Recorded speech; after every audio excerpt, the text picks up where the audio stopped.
What's up, MMA fans on YouTube? I want to come here and do the UFC 73 stack card. I'm going to do the predictions for that. Before I get to that, I want to thank everybody who's still continuing to view, all the new subscribers. I really appreciate all the support. It really means a lot. I'm sorry I haven't been doing many videos as of late. I've been really busy.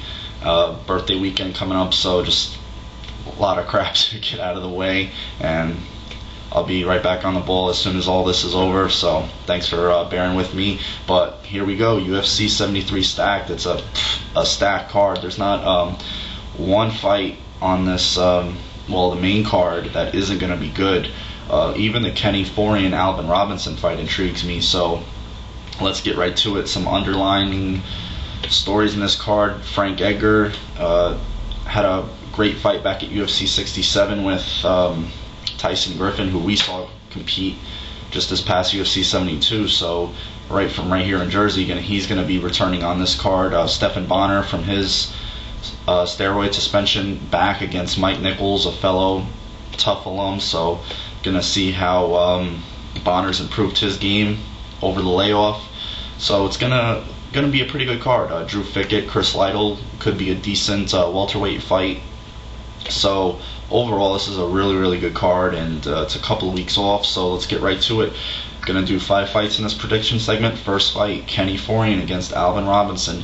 Last time we saw Florian, he was fighting Dokkan Joe Nosuke Mishima back on a prior fight night. Looked great. His stand-up was really crisp.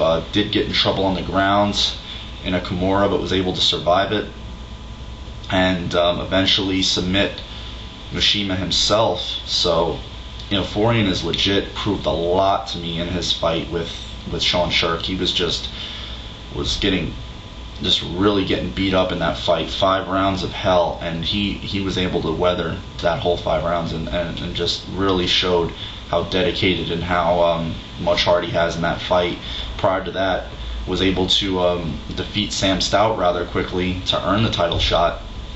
So he's a really tough guy, and he's fighting Alvin Robinson, a guy who hasn't fought as notable opponents as Florian has, but all 8 of his wins come by submission, so which leads me to believe he's a very good ground expert going against Florian, who's also a good ground expert, but his improved stand-up is definitely evident in his prior fight. So this should be an interesting fight. Maybe if it goes to the ground, both guys have an even edge.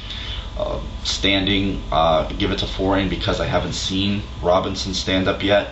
I'd probably give this fight to Florian, probably possibly a stoppage in the second round, but who knows, Robinson could come in and shock everybody and beat Florian. We've seen it happen before, but as of right now, I give it to Florian via stoppage, probably submission, second round. On to the next fight, which is, any other fight would be a co-main event or a main event, but on this card, no. Sean Sherk, the reigning lightweight champion in the UFC, against Hermes Franco, who earned that title shot against Spencer Fisher via knockout on a prior fight night. Is on a winning streak. He's beaten Nick Diaz, who's competing for the contract tomorrow night, Jamie Varner, Joe Jordan, so he's on a bit of a winning streak right now, stopping guys, submitting them, knocking them out, and he's going against Sean Sherk. And this is a very interesting fight because both their stand-up is a little equal. I think Sherk's strikes are a little crisper, a little more dynamic, whereas Hermes is more of a slugger, wants to catch you with that one big shot and knock you out, a la Spencer Fisher. And he's a very good submission guy on the ground, where Sean Sherk is a great wrestler who wants to ground and pound you. So it's a clash of styles, but in a way their styles are similar, and it's going to be a really tough fight, a 5-rounder. Sean Sherk's been off injured. Everybody was wondering what happened to him. We haven't seen him since UFC 64, where he beat Kenny Florian for the title. He had shoulder surgery, so he's been recovering from that. I really see Sherk winning this fight because of his wrestling, his ability to push the pace. He's gone 5 rounds with Matt Hughes, Kenny Florian, very tough fights. Both those fights, he's 1-1 in those fights. Hermes has never been in those deep waters yet, and I think if the fight does wane into the 4th and 5th rounds, you're going to see Sherk's conditioning and his just that wrestler's tenacity, that pace that he brings in each and every fight. I think it's going to wear on Hermes, and he's going to eventually stop him, maybe by strikes on the ground, but who knows, Hermes could catch him in something on the ground. But I think Sherk's wrestling, his crisper strikes on the feet, and his ability to shoot is going to be too much for Hermes to contend with. And you look at Sean Sherk, he's only lost to 2 guys in his whole career, Matt Hughes and GSP. So that's a pretty impressive resume. If you can go through a whole career and you only got those 2 guys as losses, I mean, you got to give it up to Sherk. And I pick him to beat Hermes Franca, probably 3rd, 4th rounds, stoppage. I think his pace is just too rigorous for Franca to keep up with. On to the next fight, which is turning into a bit of a grudge match. Tito Ortiz, former UFC light heavyweight champion, former coach on Tough, going against the winner of the Tough show, Rashad Evans. Been a little beef, smack talk, going back to UFC 69, altercation in the crowd. I think it's all media, little trumped up stuff people getting too excited about, but looks like a really, really good fight. This is very much a clash of styles. 2 guys who are good ground and pounders. Rashad has good stand-up. He has really good stand-up. He has really crisp strikes on the feet. He showed an amazing head kick KO of Sean Salmon back on a Fight Night card. That was an amazing knockout. Completely cold-cocked Salmon. You knew he was knocked out the second that kick hit. And Tito, coming off his loss against Chuck Liddell back at UFC 66.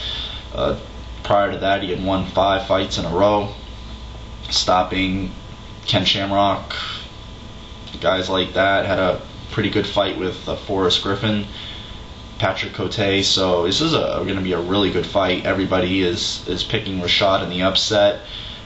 His ability to wrestle, his ability to shoot. People, sort of lost faith in Ortiz coming off that second loss to Liddell. I just think that's a bad style matchup for him. This is going to be a really, really good fight. I think and this fight could go either way. And I'm going to pick Ortiz in this fight. And the reason why is I've seen Rashad go late in fights, and he seems to gas a little bit. And this is the first time he's going to be under the really big lights, main event style fight. Tito has been there time and time again. Every time Tito fights, it's a main event.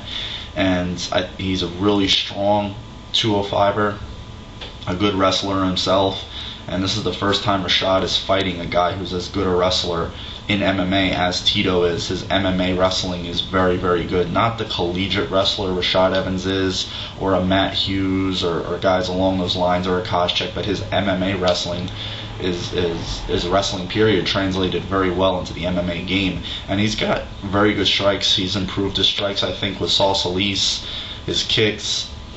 So I think on the feet it's going to be an even matchup. And this is, like I said, I think that the big lights, the pace that Tito can push on you is going to overwhelm Rashad. And I pick Tito Ortiz to win this fight, possibly by a stoppage, 3rd round. And let's see what happens. This should be an interesting fight. I'm a big fan of Rashad Evans, so I think he's a really, really good fighter. I just think that Ortiz has just been there and been doing that for so long now that he could overwhelm Rashad, but who knows? Anything could happen.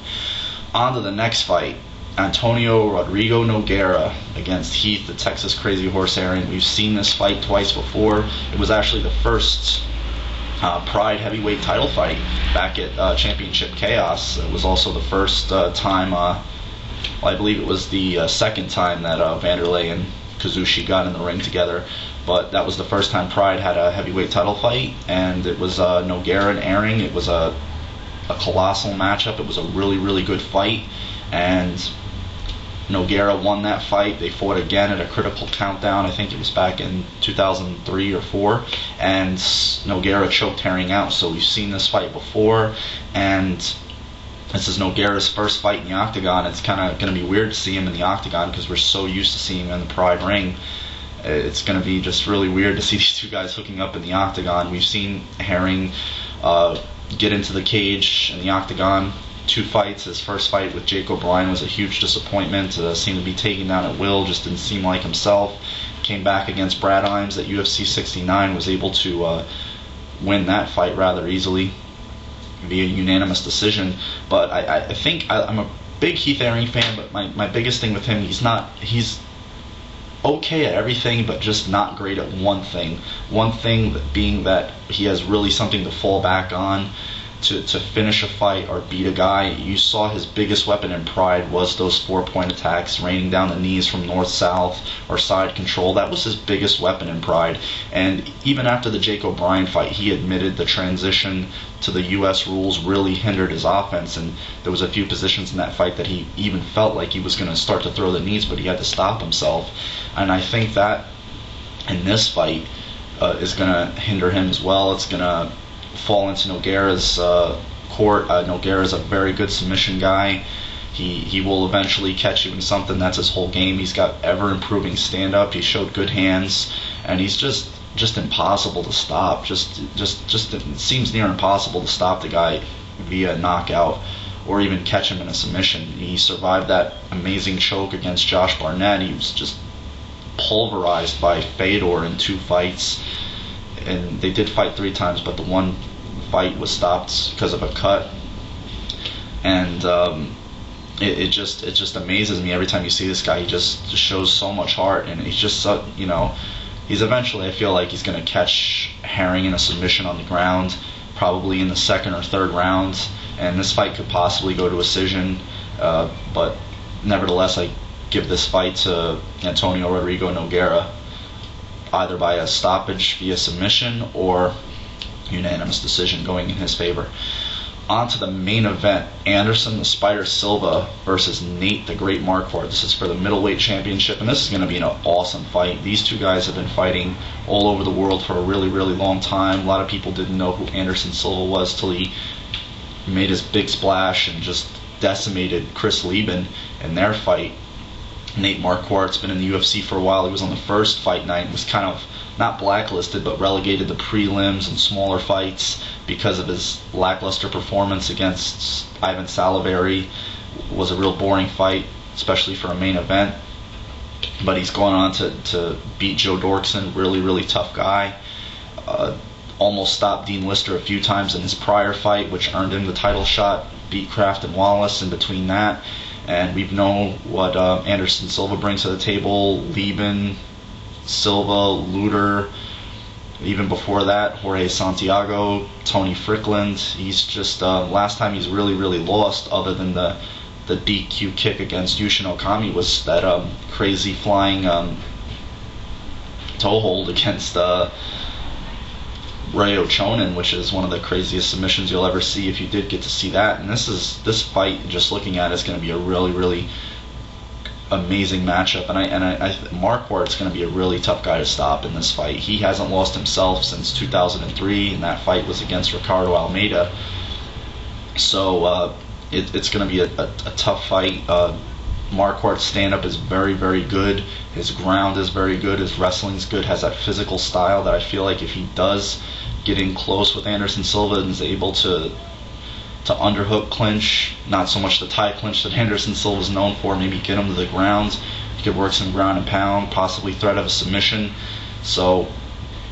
But we know Anderson's explosive, his electric stand-up, just so crisp and effortless. He's just so fluid with his kicks and his punches. It just seems like it just requires no energy for him to get off whenever he wants. This fight is going to be a 5-round war. I think it's going to end up possibly being stopped in the 4th or 5th. Really hard, but I have to go with Anderson because of his explosiveness. He's got good submissions. People underrate his submission game. Submitted Travis Luter in his prior fight. Luter's a really good Brazilian Jiu-Jitsu guy, and he did admit after the fight it was due to the choke that he was tapping, not the elbows. So I pick Anderson Silva to win this fight because we've seen him in the big stage. He's able to just let everything go. Marquardt in his one main event was kind of lackluster, so I think that might play a factor in it, and I'd pick Anderson Silva to win this fight, probably in the 4th or 5th round, but you never know. Hope you guys enjoyed the predictions. It's going to be a really, really thick card. Until then, you have a good one. Take care. It's only a couple of weeks away, so let's hopefully we're looking forward to this one. Take care.